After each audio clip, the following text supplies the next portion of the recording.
Iku anak apa nama?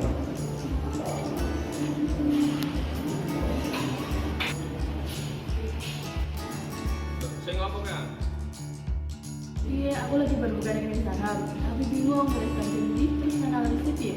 Analisis saham kira sembarangan. Loh, terus aku tuh kepikiran. Ini lo tak carane cara analisis saham sih.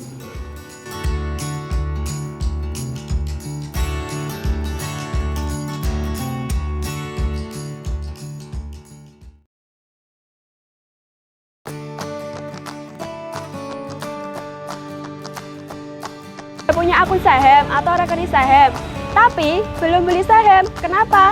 Belum tahu caranya atau takut salah beli saham? Sebelumnya, kamu kenal sama Lee Keng Hoon atau biasa disebut dengan Warren Buffett Indonesia, yaitu orang yang dikatakan sukses dalam membeli saham dengan menggunakan 100% analisis fundamental.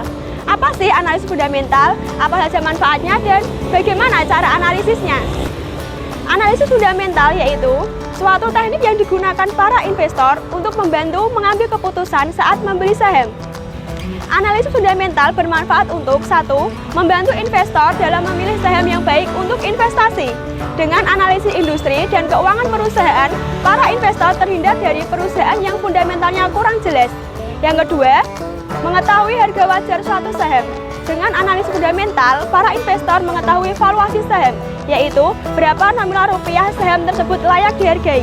Yang ketiga, para investor mengetahui saham tersebut baik atau tidak, berpotensi naik atau turun, sehingga para investor membeli saham secara gamblang atau transparan, tidak seperti membeli kucing dalam karung.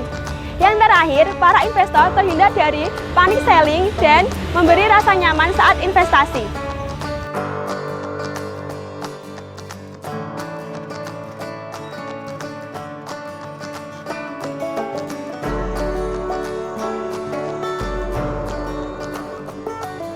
Saya akan menjelaskan data-data apa saja yang digunakan untuk menganalisis fundamental. Yang pertama adalah data dari berbagai berita.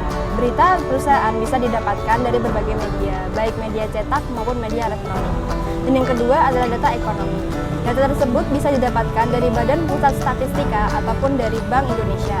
Dan yang terakhir adalah laporan keuangan yang dirilis oleh emiten setiap 3 bulan sekali, dan data tersebut bisa didapatkan dari website perusahaan ataupun dari website Bursa Efek Indonesia. Ada 3 tahapan untuk melakukan analisis fundamental. Yang pertama adalah analisis makro. Analisis ini digunakan untuk mengetahui kondisi ekonomi negara secara keseluruhan.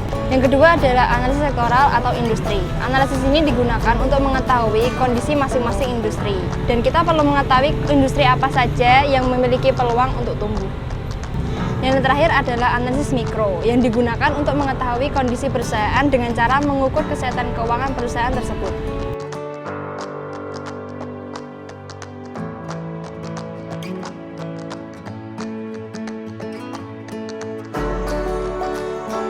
Nah, selanjutnya kita akan membahas bagaimana cara melakukan analisis fundamental. Yang pertama, kita dapat membandingkan kinerja perusahaan di beberapa periodenya. Nah, dengan begitu kita dapat mengetahui dari tahun ke tahun apakah perusahaan tersebut mengalami kenaikan atau penurunan. Lalu yang kedua, kita dapat membandingkan kinerja perusahaan tersebut dengan perusahaan yang lain di sektor yang sama. Nah, dengan begitu kita dapat mengetahui mana perusahaan terbaik dan kita bisa invest di situ. Nah, selanjutnya terdapat indikator-indikator yang dapat membantu kita dalam melakukan analisis fundamental. Nah, indikator itu diantaranya ada PBV. PBV ini dapat kita hitung dengan cara membagi harga saham dengan nilai buku.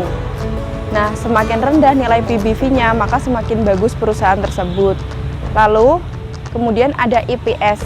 EPS ini dapat kita hitung dengan cara membagi laba perusahaan dengan jumlah saham yang beredar.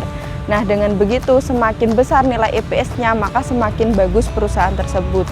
Nah, dengan menghitung nilai EPS ini, kita dapat mengetahui bagaimana kinerja perusahaan dalam menghasilkan laba perusahaan. Yang terakhir ada PER. PER ini dapat kita hitung dengan cara membagi market value dengan nilai EPS yang telah kita hitung tadi. Nah, semakin kecil nilai PER-nya, maka semakin bagus perusahaan tersebut. Nah, dengan menghitung PER ini, kita dapat mengetahui bagaimana saham perusahaan dalam menghasilkan laba.